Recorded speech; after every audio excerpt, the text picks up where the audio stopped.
Hello, everyone. George DeSantis here with the Look at the Market for the week ending Friday, May 14th, 2021. Uh, Before we go any further, we usually do the right thing, and that is to bring up a disclaimer. And the disclaimer will inform you that I'm not a licensed professional investment advisor, so this is not an attempt to give professional advice or investment advice. If you need that, you turn to someone who is so qualified. I'm a psychologist. I do this for my own purposes, and it's a YouTube video that anyone can take a look at and do with it whatever they will.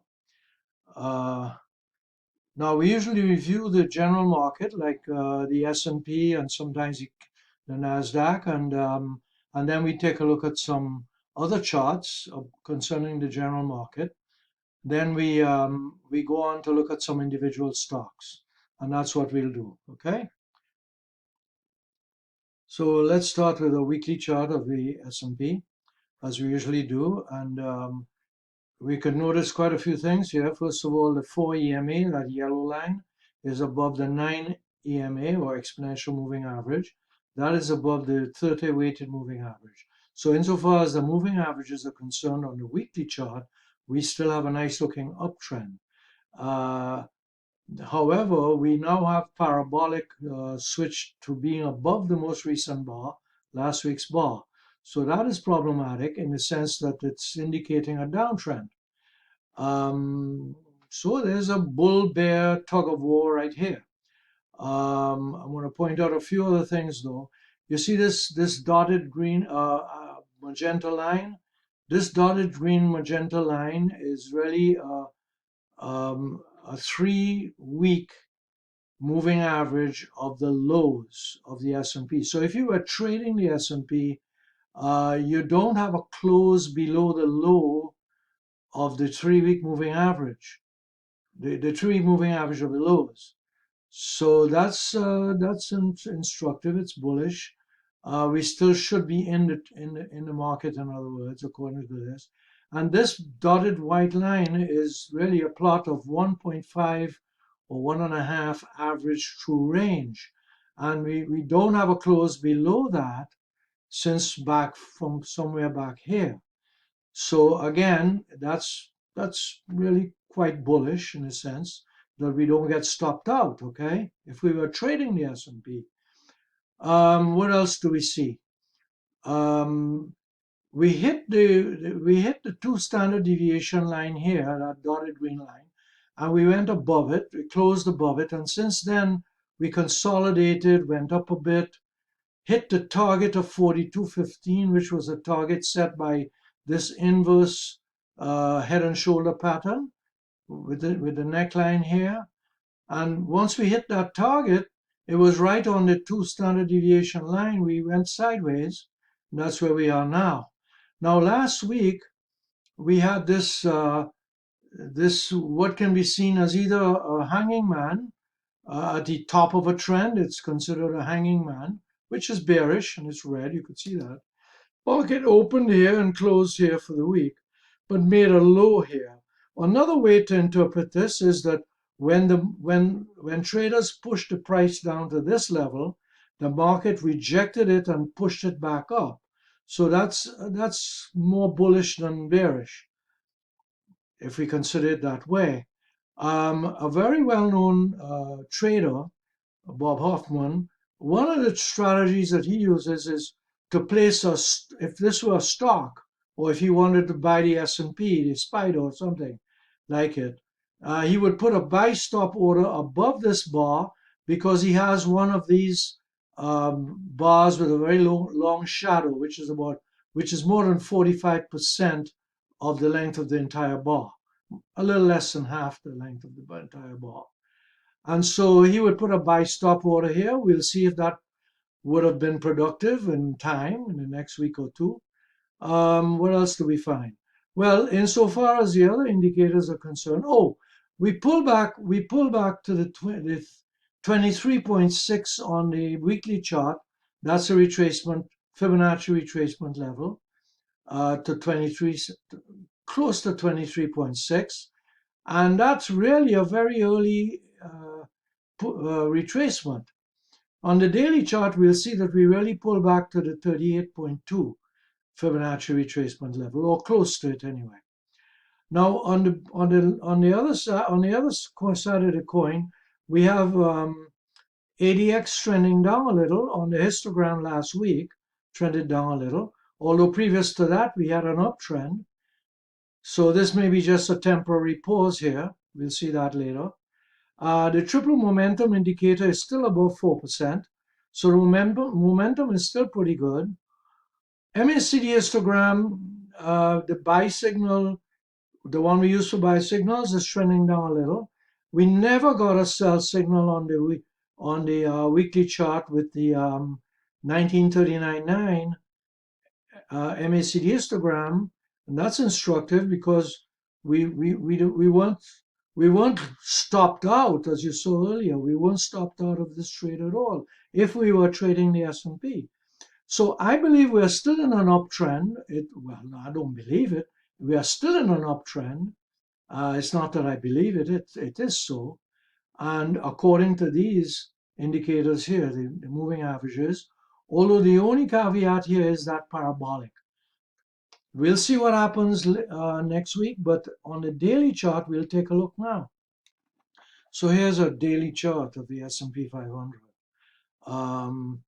First thing we usually look at are those moving averages. So you can see that the 4 broke below the 9 here, and that's when we went all the way down to close to the 50% retracement level. See it here, 50% Fibonacci retracement. We didn't quite get there, but we came close enough. We also hit 3 standard deviations. This Bollinger Band, the yellow one. We broke right through 2 standard deviations and hit 3 standard deviations.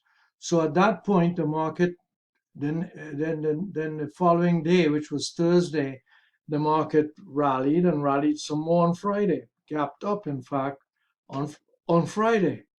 So what we have, a number of possibilities here, a couple of possibilities. First of all, we can see that we made a high here, right near that that target of 42.15. That target was about 42.15. And we came down to close to the 50% retracement level, which is very common in a pullback. And then we rallied up on Thursday and Friday. And where do we go from here? Likely we come back and test this 50% retracement level. That's one possibility. And the other possibility, of course, is that we continue to go up to test this resistance level. So we have support here and we have resistance here, or possible support at least, and resistance here. So we either continue to go higher up and maybe even break above it, continue a nice rally, with a bullish rally, or we come back and test this level, so it gives us a double bottom, and then we go higher from there. We'll see how this all develops. Now, if we go down to the ADX, you can see that the ADX has been recently trending down, saying there is no trend really. There is no trend, although DI minus is now above DI plus. But when ADX is trending down, there is no trend in the price. Okay, there's no convincing trend, I should say. On the other hand, if you look at MACD 1226.9, we are getting an uptick here on Friday of MACD histogram. That's interesting, and that's potentially bullish. Should just say bullish. And we also get an uptick here, a shortening of the histogram. So there are a couple of scenarios that can play out here. And it looks as though we might make a double bottom. And if we don't, then we continue to go higher and test this resistance level. I thought we should look at the NASDAQ. So here's the NASDAQ, the QQQ. Here's a weekly chart, and you can see that NASDAQ is actually looking weaker than the S&P. Especially since the technology stocks have all pulled back so much. You can see that we make a high here, and then we pull back all the way down to the 618 retracement level. This line here is a 618 retracement level. So we pull back even closer to even more on the Nasdaq. That's pretty bearish, and we now get a parabolic moving above the weekly chart all the way up here. So we are not out of the woods by any means. We could get that W formation, that double bottom on the S&P. We might see a pullback here, further pullback here. We just don't know. We just are not out of the woods yet. So we got to be cautious at this stage of the game. Still got to be cautious. If we turn to Shaken Analytics to take a look at some individual stocks before we leave all this, you can see if I click on dashboard, the dashboard shows you stocks that have been up on Friday. Dillard's was up 22.75% on Friday. BNGO was up 22% as well. Riot, the Bitcoin related ETF was up, or stock rather was up. Jumia was up 12%, etc. You can see all these percentages here. NIO was up 7%. And one that I bought again, BioNTech, was up 6%. So you can take a look at some of these. Most of these were up on Friday by some good percentages as well. So let's take a look at a list of stocks that seem interesting given their recent performance. Some of them are oversold, some of them are not quite oversold, but they look interesting from a number of perspectives. So if we start here, you can take a note of all of these if you wish. Mostly bullish and very bullish is what I'm looking for, except for Microsoft and Apple. They're neutral. So if you wish, you could take a note of these. The first one on the top is Alcor. You can see it's almost oversold, very strong relative strength, outperforming the rest of the market. I bought this one again, BioNTech. They're the vaccine makers. It wasn't Pfizer that developed the vaccine, it was BioNTech's CEO and his wife. And they asked Pfizer to help them to manufacture it together. So that's why I'm buying this one. It's pretty volatile, but I'm buying it again. Or I bought it again. COWN, which is a capital market fund, Cohen, very oversold. Money flow not too good, but relative strength increasing, coming off the 21-day average. EVR, similar, oversold, etc. I'm just going to go through a few of these here. Ford, you could see it's oversold. So if I were you and you're interested, you could take a look at these. Here's one that I find interesting, Alaska Airlines. It came back here when the market continued to come back, and now it jumped about 4% on Friday with the opening up of the markets. ACN, Accenture is now oversold, or it's been oversold for a while, and now it bumped up a bit, 1%. Applied Materials oversold and looking like it wants to go higher. Dell looks very interesting again because it's coming off the 21-day average and it's somewhat oversold here.